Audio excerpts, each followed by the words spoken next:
So what's your podcast about? Okay, this is making me feel really uncomfortable. Not like it. It's like amplified drama. I've seen that too before. You're still redirecting. About like, Well then, let's go. I'm traumatized, but at least I'm funny. Right. Yeah. Yeah. Why is that? Why are the funniest people like really? The only people, well, my uncle used to say the only person you can laugh at is yourself. And if you can do that, then you can take a punch type of thing. You know what I mean? You're funny. You can roll with it. It doesn't matter what's going on. You're capable of carrying the humor, you know? Until you start lightheartedness. deflecting everything with humor. Like my buddy. That's not He the same does that. thing. Oh my goodness. Hey guys, how you doing? My name is John Jeremy and this is the Quiet Coyote Podcast. Ow! Ow, ow. Oh my goodness. So we got a few guests up in here, as you can see, some multiple people. We got my friend Chris all the way at the end. Hello. Hello. And then we got our buddy Mark back. Hey. Yo, Mark over here. And yeah, so we're here over here right now. How you guys doing? Chris, how you doing over there? I am good today. I'm feeling pretty zen. Yeah. Like chilled out. Chill. Like- I did over the holidays. I played. Like I was sick, so I had some time, and someone had brought me Legos, and I played with Legos. Oh, I thought you meant like you were playing your harmonium. No, like I we mean spoke I about. played like a child, and it was Oh, amazing. And I watched Christmas music, movies, and had a cold, and it was great.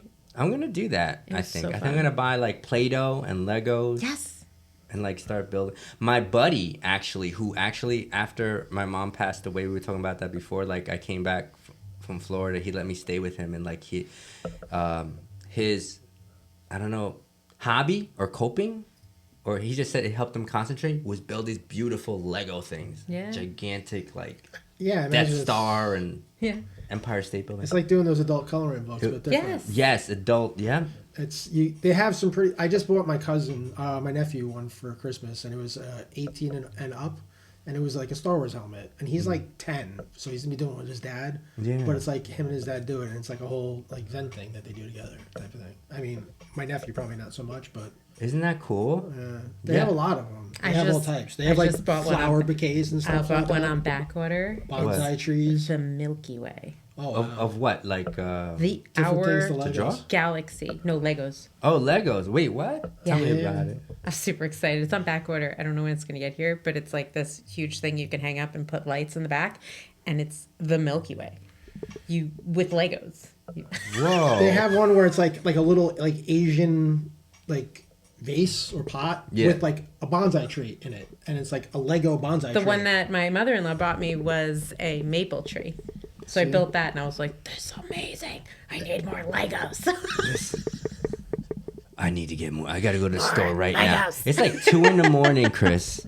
It's like I gotta go to the store right now and get this. Yeah. When you said bonsai tree, it wasn't an actual bonsai tree. It's a Lego bonsai tree. It's a right? Lego bonsai tree, but it looks like It it looks looks like a Lego bonsai tree. Yeah, it's Picture cool. a bonsai tree, then picture it like Legoed. Yeah. Like a filter. Yeah. And that's what it is. It's like literally like a 3-dimensional bonsai tree, but it's all made out of Legos. So like you can totally not kill it and have it like on your dresser as like a centerpiece on your table if you wanted to, or on a shelf. Is a bonsai tree like is one of the functions to like when clipping it is like therapeutic? Maybe? Yeah. Meditative. Yeah. Yeah. So instead, you're like meditating as you're building the bonsai, and then again, it's Lego, so you can take it apart and like kind of like reshape it. It's kind of like Yeah. I feel like I learned about bonsai trees from Karate Kid. I in was. the 80s. That's what I was thinking. You read my mind. That's so I literally funny. was sitting here. Where he with was cutting the tree. Mr. Miyagi Yes, Mr. introduced me Miyagi. into. That's my first like introduction to bonsais Same. and how to cut them. Mr. Miyagi. Danielson. Which is funny because Pat, what's his name? Pat Morita or something Yes. like that. Like he Yeah. actually spoke like perfect English or whatever, and he had to do the yeah, he was from accent. like the Valley or something like that. Yeah. And he'd say it like with a California accent, Yeah. like gnarly dude, and you're like what? Because, yeah. Sounds like Tommy Chong from Cheech and Chong. Almost a little bit of that, like, you know. Mark, how you feeling? Hey, you know, I'm good. I'm good. You both seem like you just both smoked a big fat blunt. I did. been a I while. went for a walk because I was telling you earlier, my car was like about to die, so I brought it to the mechanic earlier in the week, and then I called him earlier, and I was like, "Is it gonna be ready?" Because otherwise, I would have had to borrow my mom's truck to come out here, which would have been cool, but she was willing to. But he was like, "No, it's ready." So it was like an hour walk from my house, but like if over where I'm at, I'm in Massapequa Park, so like I walked up to the Massapequa Preserve, then I got to like walk through like the hike of like the park, like in the wilderness. I took the back trail instead of Nice. the main trail. Nice Yeah, trail. it was very peaceful, very zen. It was like only me out there for a while, and then like I popped out on the other side and walked over and got my car. It's kind of cool your car Took a wasn't birth. working because you wouldn't have had that walk. Well, yeah, I guess. I mean, I've been walking a lot lately with the back. It's like one of the only therapeutic things I can do. So I've been doing a lot of walks through that preserve, either to the north or to the south. So, but yeah, it's nice. And it's again very peaceful. I feel like because I use my car for everything that like, you know, taking it, was it impromptu or impromptu? I don't know the proper word, but the just unexpected walk. Let's put it that way. Impromptu, I think. Impromptu, yeah, like it's just so cool to like get that walk and like when you said you popped out of the forest, I just visioned the birth. That's what I thought. Well, you got right here. You got Hampshire State Park. Yeah, It's in- yeah. Oh, I thought you were pointing to the wall. I'm like, huh? Well, This is Hector State Park right here. there's like a park, like Gotcha. Behind my couple wall. blocks. Gotcha. It's literally behind my wall. well, Very cool. A couple, yeah, kind of, and a couple blocks over. Yeah. No, there's, it's like, actually not even a. Yeah, it's a block. If I go to the stop sign, then I go a little further, and then there's the entrance. Yeah, I don't know yeah. how many feet is that. But it's all there's woods and stuff in there, and then the water and stuff. That's a nice hike. It is. It is. I like doing that. I like the walks. It's definitely. I love walking. When I got into recovery, I got into a lot of physical exercises, and I would kill myself at the gym. But actually nowadays, like I just like a nice calm walk, Well, they say calm something the like body, calm the nerves. 10 minutes in nature is like a natural antidepressant, you know. So, you know, spending, or maybe it's an hour or something like that. But like a lot of people don't spend time in nature anymore. Yeah, you just made me think of something. I don't know. You said it helps with depression.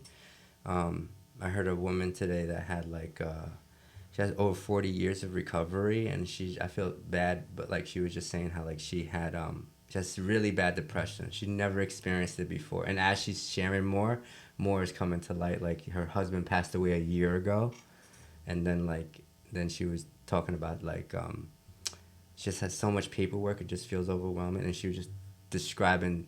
I really love that she did it because it just showed like for me that like the unexpected, like, you know, people think, oh, like John, like you're in recovery for some odd years, like that, you know, you're good, you know, like when newcomers and newer people would come in and think that I'm good, like I don't like, I'm like, no, like I think that her sharing that like at 40 years she's never experienced this deep depression that she doesn't know what to do, she's scared, she's like, I can't get out of bed. I can't even do the paperwork that's gonna help me get the medical stuff to help me. And like I just understood it so well that like I think that coincides with like stuff in the body and just new experiences, right? Like I see Chris's brain kind of cooking. It's going. Right? Absolutely. Like there's so many things that like we don't expect.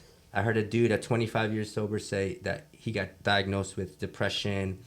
I hear people at 30 years sober, and like because. It's just amazing, and it like makes me feel like I don't know how to say, like good that people are being honest, like that they're not afraid to like. When I say, had like my first 6 years, or somewhere in my first 6 years, I was like relapsing all the time, and at that time, my grand sponsor or something like that, you know, Luis. I sure do. Yeah. He was up there with like 19 years, and I'll have 17 in like 2 months. And he was up there with 19 years, and he's like, and I was struggling like keep like a month, you know, or something like that. And he's like, don't think that with 19 years, like I don't think about picking up sometimes, like, you know what I mean? Like even with 19 years, like we still go through the gambit at times. The difference is like we have like all these years, and we have that going over the basics. So like a lot of it is muscle memory. But like you said, like we got time, And like sometimes newcomers want to like put you up on a pedestal, and like without you even knowing, you're like, yeah, like people start treating you, oh, like, oh, he must be good or they must be good because they have all that time. So like a lot of times they're not like keeping you in the mix. Or when they see us like break down, to be like, wow, or like flip out, they're like, wait, I thought you have 19 years sober, like you shouldn't be acting like this. And it's like, oh, well, with 19 or You with should 17 see, years or you 16 know. years, whatever, like I try to like keep it out of the way of newcomers or like exploding at a meeting. Like whatever happens, you know what I mean? Right, But for right. the most part, like I have more of a sense of maturity, and like I know like kind of like through experience what does and doesn't float. But again, at the same time, like it can put you in a position where you feel like maybe I can't necessarily share because you know it's not a good look, but it's like you got to keep it real. Yeah, exactly. I have to keep it real. In fact, I think keeping it real and being super honest about my struggles helps people more Yeah. than my sharing this, you know, half of me. You know, like the good half of me. Sharing all of me seems to help more people. First of all, because most people have the same problems and think that they're alone in it. So there's that, and then there's the I have these issues and I'm still okay, and I get to share that too. So, you know, There's a somewhere at the 5 years, there's like a gap in time in the people in the meetings. And like you won't see again until like 10 or 12 years, and then you'll see more time. But somewhere 8 to 11 is where most people relapse. that's what I'm talking Is about. it? Yeah, so they get comfortable and then they get complacent, and then you know what happens? You get people with time that maybe they're not sharing exactly where they're at, and they're not hearing the message from someone with more time, and they're not really connecting as much with the newcomer because their problems have changed in their life now, and like the newcomer just doesn't get it, so to speak, or whatever I'm trying to tell myself. Yeah. When the reality is like I need to keep coming. I need to listen for the message that I need to hear. Like I go to a meeting and like 15 people can share, and I might only hear one sentence that makes the meeting worth going to. But there's at least something in there, you know what I mean? And like and you know, again, like I'd rather be loved for who I am than I'd rather be hated for who I am than loved for who I'm not. So if I'm not willing to share my truth, I'm not really, what am I even doing there? You know what I mean? Like you know what I mean? I'm like creating like a front, but that front's not going to save me when I need need to be saved. I like that. That's like, You know, it doesn't get talked What? about a lot is getting sober, being sober for a while, and all of the stuff that was unsafe to rise before is now safe to rise, both in the body and the mind. So you kind of fall apart. And that might happen in phases, as it did for me. I don't know if it happens to anyone all at once, but, you know, I sort of fell apart physically when I first got sober. And then slowly over time continue to fall apart emotionally in different ways as stuff rises. You know, it's funny. When I finally started like I'm done, like I'm sick and tired of relapsing, and I started putting pen to paper and I started doing the suggestions, I started like actually doing the work and stuff like that. There was a lot of things that like I started cutting out of my life, you know, like they're like, you know, what you listen to, what you eat, all those things are things that like you're making yourself, right? So like I would avoid certain things, but then as I got more time and I got more, sober? yeah, more of a solid foundation underneath me where like, again, like I can go certain places as long as I have a reason to be there. I can pretty much go anywhere. You know what I mean? So like that was the thing, like some of those things that I created like taboos around, like I don't have those taboos anymore because I have a stronger support group, because I've worked the steps, because as they've come up, I've processed them, and like I don't need those anymore. Like I needed training wheels at one point to ride the bike, but now I don't need the training wheels. Things anymore. change. Yeah. Yeah, they evolve in it. I know for me, 6 and 9, year 6 and year 9. Year 6, I was standing in front of the room. I share this story all the time, and I always share it now. Like, was doing all the steps, had sponsees. They were both on the fifth step. I was going to the meditation meeting in Bayshore Main Street. I was going to volunteering at this church doing soup kitchen. I was like everything. I was committed, had commitments. I had everything. I was doing anything I wanted. And 6 years, I want to kill myself. I'm up in front of the room, 6 years sober, John. And everybody's like, yeah. I remember getting my coin, just feeling like I kind of want to die, And then another time at like 9 years after a bad breakup, the last relationship I was in, I felt my friend Rich took me to the Dash Center. I didn't even know. He says, "You don't sound too good." I'm like, "What do you mean?" Like, I honestly didn't think I was bad, but he says, let's just go over here. And he drove me to the crisis center, because he thinks because he maybe heard something that I didn't hear. And then later on, a day or two after, then he drove me to the hospital to admit me upstairs at 9 years sober. Yeah, and I remember crying to my sister on the phone after everything was said and done. I was alive, but I told her, and she said something really powerful. She's like, Johnny, because I was crying to her. I was like, I don't know. I just feel all these things, and I don't know, like, what's up with me. And she was just like, Johnny, I know it's really hard, but just think about it. She goes, when you get 10 years, you get to go up there and tell them that you made it through this. Like, you pushed through this and you got it. And, like, she was right, because now I lived and I survived. I also fell apart at 9 years. Yeah? It was a really tough year for me. Year 9. Really tough. It's when, like, a lot of stuff came to the surface, and I was, like, 190 pounds, just completely miserable, super codependent, major intimacy issues, and, sponsoring people, going to meetings, quoting the big book, and falling apart, going backwards through the steps. Like, the sponsees get annoying, talking to God, like, why? Amends? What amends? You owe me amends, bitch. For real. So, yeah, Seriously. going backwards through to the point where I'm like, am I even an alcoholic? Was it even that bad? And, I got 9 years sober. So that was really scary. And It's very humbling, right? super humbling. I ended up in it was either psych ward or treatment center. And I was like treatment center. So I flew to Kentucky to a treatment center. Hey. The only place that'll help you if you don't relapse. And I went, and they made me carry around a stuffed animal that was my inner child. And I was that humble at that time. Mine would have been Chucky. But... Yeah. It's a little cow. Aww. I carried around because I was like, I don't know what to do. A lot of I'm not therapies do okay. that. A lot of therapies,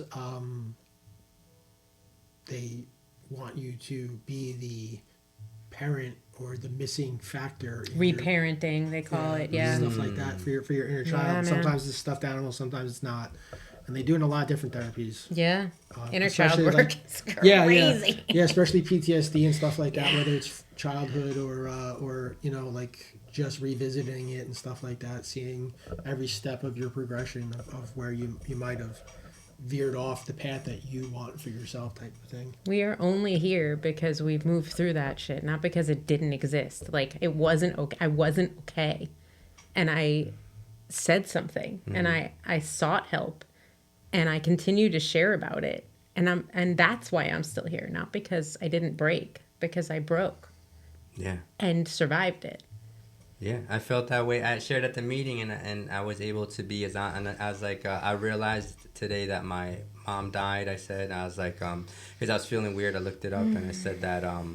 You felt it. I felt it. It was something odd. I found out that today was the day that she passed away about 4 years ago in 2022, and then I said, I can feel this today. I could feel sad, but I'm also happy that like I was sober from my mom. I was like, so like I'm just sharing. I was letting the room know that I'm sharing because I don't like. I've never been in 2026 without my mom for 4 years. This is the first time I'm feeling it. So I was like, it was a beginners meeting. So I was saying that like, this is like, I'm new. I'm a newcomer in the sense that this is like a new feeling for me. So I'm with you guys. I was like, if you're new and you don't know what you're feeling, I said, I'm here with you with 12 years sober, and I don't know what I'm feeling, but I'm sober and I'm moving through it and I'm accepting it, I'm not denying it as I probably would have in my 6th year, where I would have been like, oh, well, at least I didn't drink.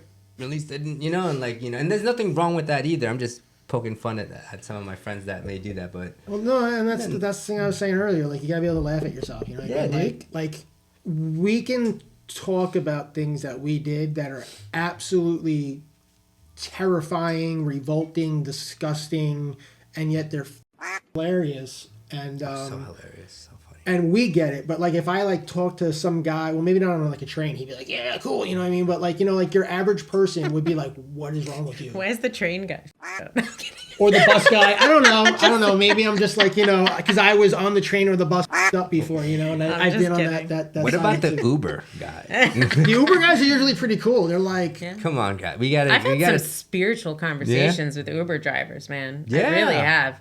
Sometimes you just like the meeting of the minds for a moment. It's pretty cool. they're just like pretty cool guys, and then like, or people, and then like you just like open that door, and they were just like, it's like they were waiting for it. You know what I mean? It was Hello, like, Chris. Yeah. Hebrews, it says, "Be kind, be mindful to entertain, to be kind to strangers, because you may unwillingly have entertained an angel." So that one line in the Bible actually says there's angels among us. Just to be mindful. That's why it's like You when a never guy know. asks you for money on the street or something, you don't know. They're like, "That's an angel, bro. Your Uber driver is an angel." They're like, "My angels smell like that." No, I'm I like, was just talking to someone recently, and they were talking about how they think that they saw an angel. Something happened to them. yeah. Was I with you? Because I just had a conversation with someone who Maybe. said they hadn't. No, it was. I was Christmas. It was Christmas Day.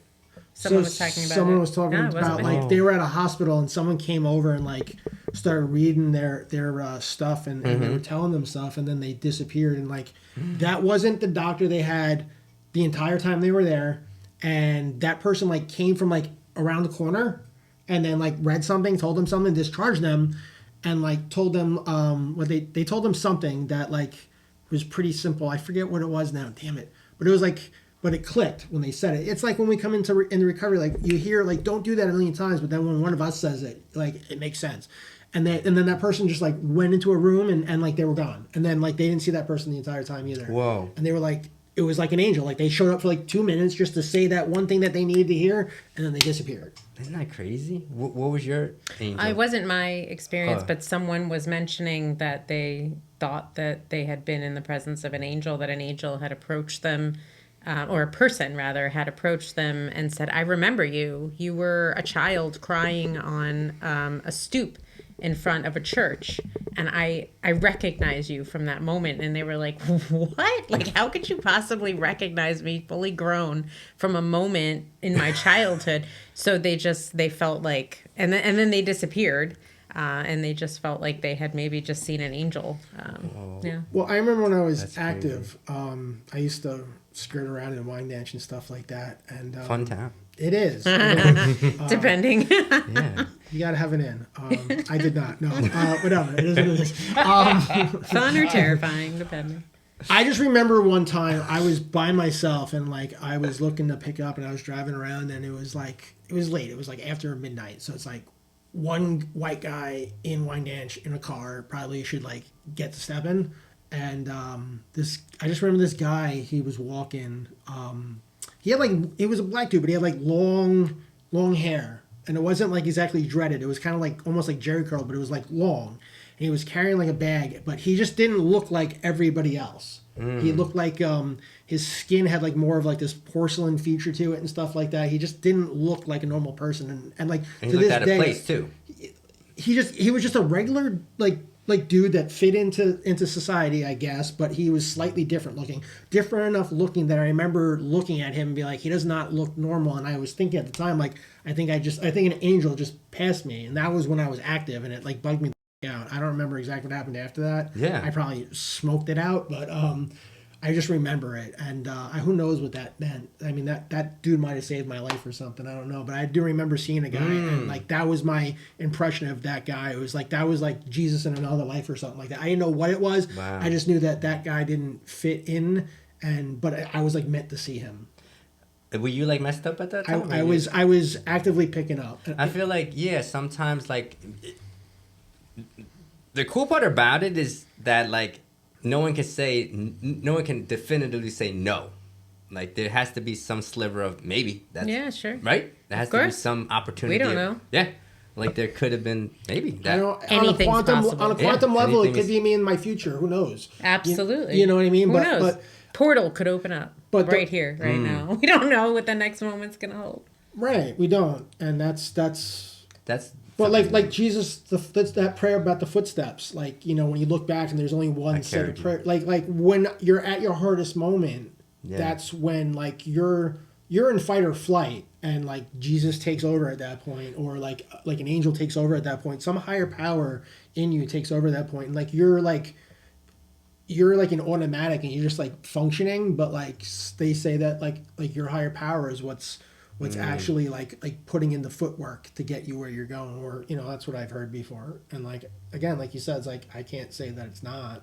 That's why I asked you if you were messed up, because I just feel like when people are actively in a dangerous position where they're very vulnerable and they're like high, for example, that's when maybe more of an opportunity for an angel to be or something protective to be around that person. That's what I feel. Again, I was not that I didn't hang out in Long Beach all the time, but like it was after midnight. It was sketchy. I mean, I've been threatened before out there for being out there, you know, telling me why you out here, white boy, you know what I mean, this type of stuff. And it was usually like dudes that were like not getting into trouble that would like threaten me, because they're like, you're just bringing more like trouble to this neighborhood type of thing. And I kind of get it, but like I also have friends that got that lived in the neighborhood and you know got like robbed at gunpoint and knife point and stuff like that. So you never know. I that guy could have been what kept me from getting robbed that night or something. I don't know. Who knows? That's I'll never an know. amazing.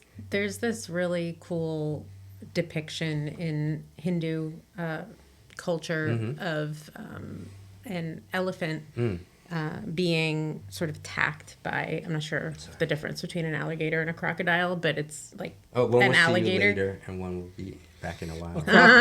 A crocodile is Oh man, but it's being attacked by a water creature like a crocodile. a crocodile is salt water and it's A usually reptilian. it's Reptilian larger. dinosaur looking Yeah. thing that Yeah. lives in the water. Yeah. And Krishna, a deity, Yeah. appears in the sky and you know is going to save the elephant. And anyway, I see it a lot at the yoga studio I go to, and I often think about how many times like I look at that and I don't identify at all. I'm like, that's never happened to me. You know, like nothing's like that's ever happened to me. But like how many times I could have died.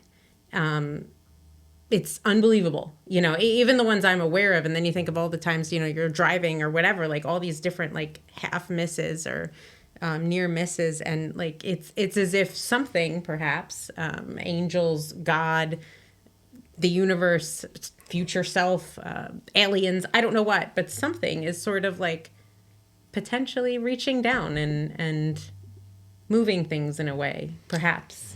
I don't know. There's It's interesting to think about. That is super. There's this thing they call it Interesting. quantum immortality, and like you can like Google it or whatever or chat GPT it. But like the idea is that there are times like where we're like dying like constantly. I can vouch for that. But like the idea is that like it's all these near misses or like to go extreme. Like tonight I go home and I blow my brains out with a shotgun. And like I wake up this morning like it never even happened, and like my life goes in a different direction. That debt is Groundhog cleared Day. on like on like that level. It's like gone, and like God like moves me over now, and basically takes what's he can like recover out of that and puts it into the new one and like re-guides me. Oh, is that what it's called? Because I always thought that. I always thought it was like a multiverse thing, where it's like if I died, if I had a dream Similar that I idea. was dying, or like I narrowly missed death, I just keep going here, or like I Same should have. idea, same idea that like all those near misses and stuff like that, there are actually like moments where maybe it wasn't a near miss and you kind of got like rebooted into like the Matrix type of thing and you keep Interesting. moving Like what Chris was saying, because you have a point. That's the thing. made like, me think about like how many times we could have died, or at least I know that I could have died many times, and not even drinking. Like I remember I moved a ladder, and then this hammer went right here. This hammer went to the thing because the ladder was tall, so that hammer going at that speed, hit you in the head. Blah. it like Speed. literally missed me like that. My cousin looked at me like you look like you're such an idiot. Like you left the hammer there. Like, he didn't say nothing, but his face said all of it. But and then it made me think like, wait a minute, like the odds of me being born. Do you know the odds of the one sperm? 400 trillion or something. Zero. Like the odds of It any of us equates to being 0. actually born, then the odds of us not dying till now, narrowly missing all these, like that. If there is Seriously. no God or no spiritual, if there's nothing, you gotta say like 20 that generations the odds of that happening 0. There's also like are 20 generations. crazy. Is it really 0? It's really 0. It has to be like negative, like Seriously. 37. This was part 1. Check out part 2 on the next episode. Okay, this is making me feel really uncomfortable. Not like it. Is my mic on? Okay. Well then, let's go. Hey, everyone, look here. Quiet coyote. Quiet coyote.